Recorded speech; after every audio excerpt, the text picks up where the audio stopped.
Hello guys, welcome to my channel.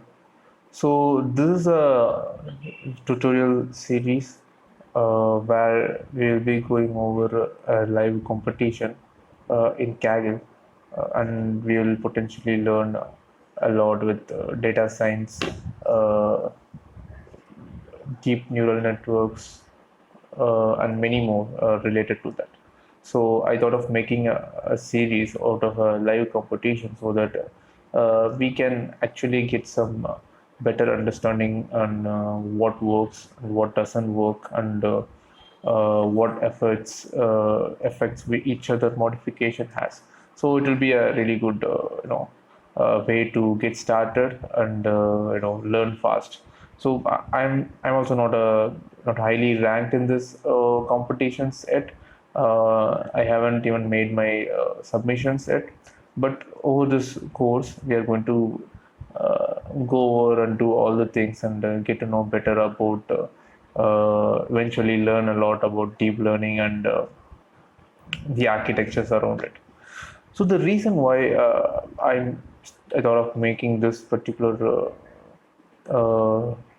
this particular tutorial is like deep learning, and if you want to do some good research, or if you want to do some good work on deep learning. Previously it was much more like you need to know a lot about mathematics, or you need to know statistics, probability, linear algebra, like those things. But lately it has been evolved into like how much you can experiment, and how fast you can fail at something and then try out new techniques, so that eventually you will get a better solution to solve a problem. Mainly this is motivated by the arrival of new hardwares like GPUs, TPUs, and with those new hardwares, new problems are also arising. So like we don't know how to fully use those hardware, say GPU or TPU. Those things are offered by Kaggle, but when I started to work, I faced a lot of problems with what is the best way to use this hardware. So whenever I use it, there is a better way to use those particular hardware to which could squeeze more computation out of it, and eventually cutting down the time it took for me to do experiment, or time it took for my algorithm to perform and get a score on the leaderboard. So there are many things which we need to actually address, and we are going to go over this through this course. So as the first video, I just want to go over this competition, and then we'll do our initial data analysis. We'll just understand what the data is, and what is expected. And this might not be an exhaustive analysis. We'll just get our thing started, and then we'll build a small neural network which might not even able to score any points for us, but we'll eventually go into some pretty good works. So this is a competition, prostate cancer grade assessment challenge. So this is something like given a sample of a patient whom someone is going to be evaluated regard to prostate cancer. So how can this be made as a deep learning problem, and how can you make a neural network, or how can you make a system which is going to do the grading for you? So so this is an interesting task, because like previously I haven't worked anything with in this line, where you'll be given a sample of a tissue, and then you will be asked to diagnose what it is. So here you can see they are given a example also. So this will be the whole. There will be a whole slide of the sample of the biopsy, according to them, will be given to us. And then out of those sample, there will be some interesting places where the human evaluator or the person who's doing the diagnosization will be interested in, and then they will be scored across a scale called as Glasson score, and then is upgrade. So there are two stages to this grading. So based on the severity of the cancer or what they patterns, what they see, they will assign some score initially to it, and then those score will be matched to a chart. So is upgrade chart, where we'll get to know more about, where we will be diagnosing the severity of that particular sample, how severe it is, and what type of, based on the table, I think they will decide on what type of uh, treatment is appropriate and all. So there are you know so just by looking at it, it is easy to say this whole image contains a lot of information, and how we are going to consume those information and how we are going to extract out only the useful information to make our prediction is going to be a key here.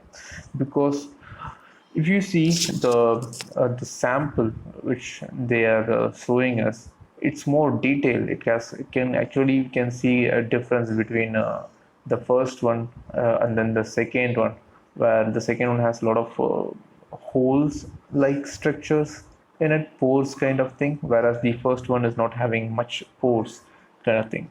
I don't know which one is better or which one is worst, but we can see it.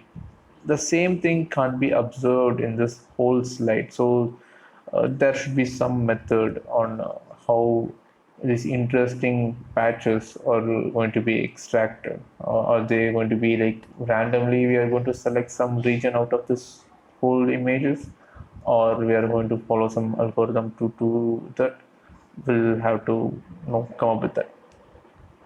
So then there is this really important information actually.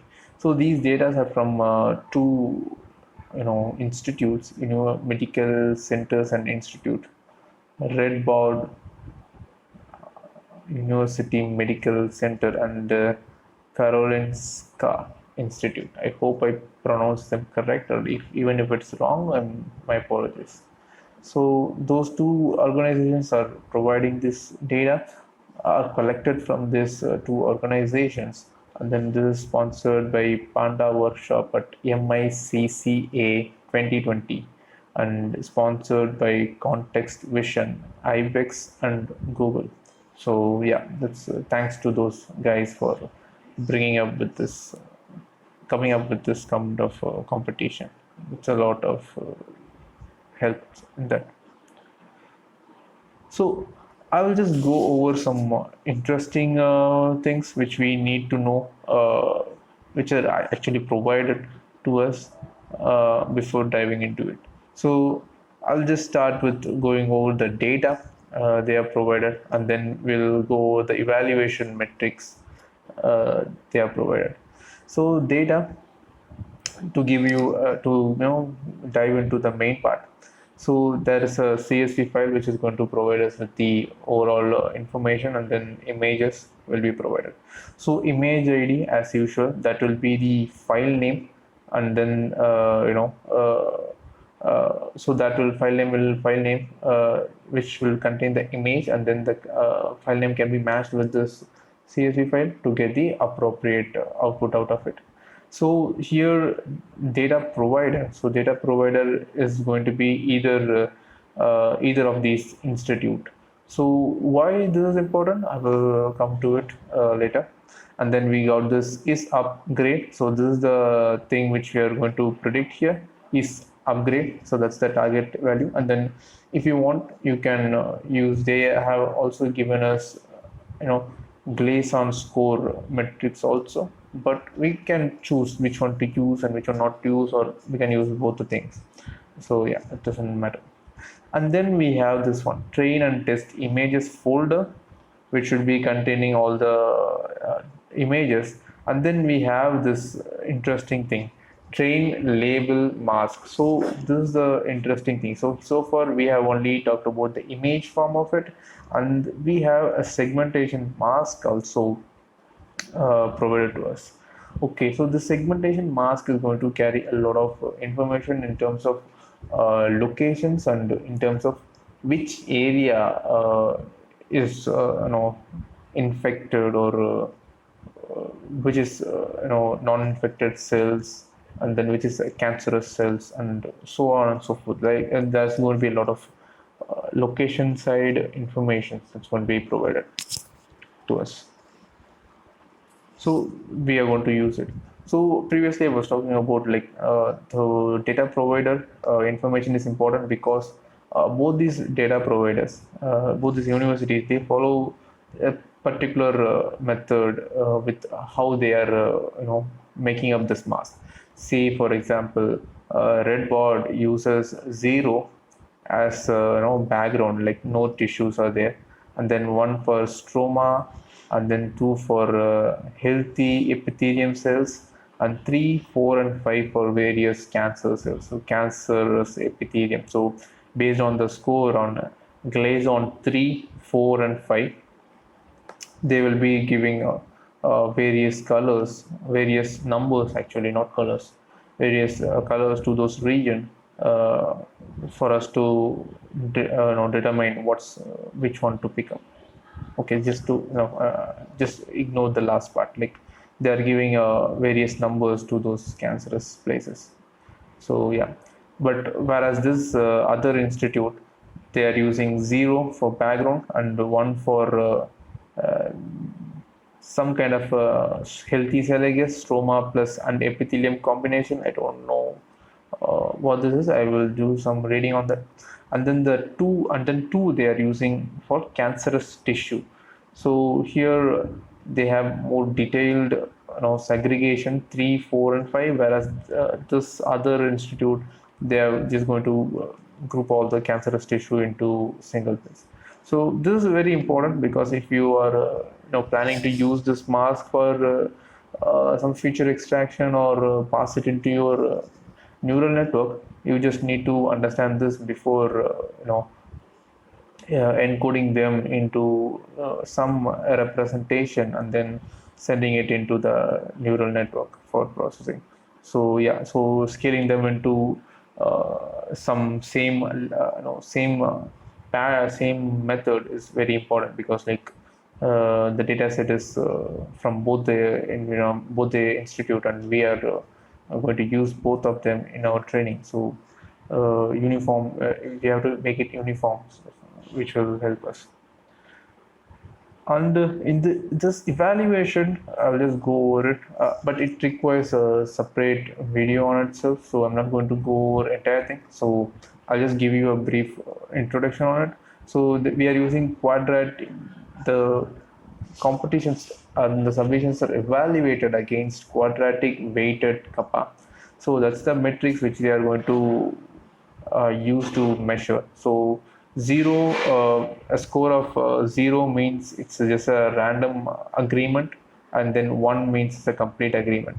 So this is something like in the real world, it's like two comparing between two or more professionals who are grading this particular sample, and how well they agree between their agree with their decisions. So it's much like someone might say this is severity 2, whereas someone might say this is severity 3.